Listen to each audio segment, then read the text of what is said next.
Welcome to the new video. आज का हमारा टॉपिक है HTML attributes and heading. HTML attributes are use to provide additional information about the HTML element.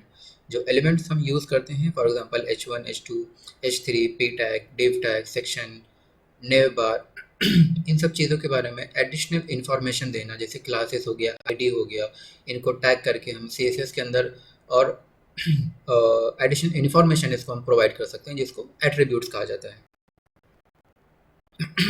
Okay, attributes like in this example href is an attribute that define the destination of a link। जैसे यहाँ पे href दिया हुआ है और कहाँ इसको button पे क्लिक करने के बाद इसको कहाँ पे जाना है, उसका डेस्टिनेशन क्या है, ये उसका क्या हो गया, एट्रीब्यूट हो गया। यहाँ पे हमने प्रोवाइड किया है कि यहाँ पे हमारे पास एक लिंक है एंकल टैग के अंदर, ये href एक एट्रीब्यूट कहलाता है। और ये जो लिंक है, ये लिंक आपको ये बटन पे क्लिक करने के बाद कहाँ पे एट्रीब्यूट क्या करेगा, डिसाइड करेगा। उसके बाद ये इमेज हो गया आपका।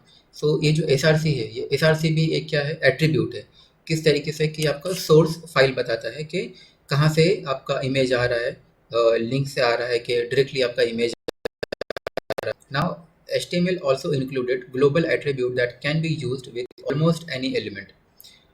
The ID attribute uniquely identify an element on a page, while the class attribute allow multiple element to share the same style or behavior. हम यहाँ पे मल्टीपल वेज में हम क्या कर सकते हैं, एट्रीब्यूट प्रोवाइड कर सकते हैं। जैसे ID एट्रीब्यूट हो गया, क्लास एट्रीब्यूट हो गया, और बॉडी एट्रीब्यूट होता है। There are lots of attribute methods जो हम आगे पढ़ेंगे। जैसे P को हमने एट्रीब्यूट दिया है टाइटल का। उसके बाद HTML heading are use to define title and sub title on a web pages. जैसे हेडिंग हमने दिया है H1 to H6 तक स्टार्ट होता है, where H1 is the most important heading and H6 is the last important. Heading are not just for a visual appealing, they are defined structure and hierarchical of content. A well-structured page typically has one H1 of the main style and followed by H1, H2, H3. There are subsections like these elements. Use heading labels to help user navigate content, search engine, analyze heading to understand the importance of information on a page। किस तरीके से ये जो H1, H2, H3 होते हैं, ये वो क्यों होते हैं और क्यों हम इसको यूज़ करते हैं।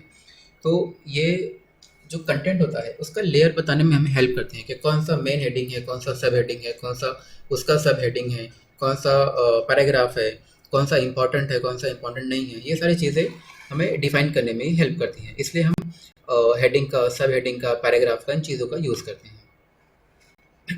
Okay, so thank you.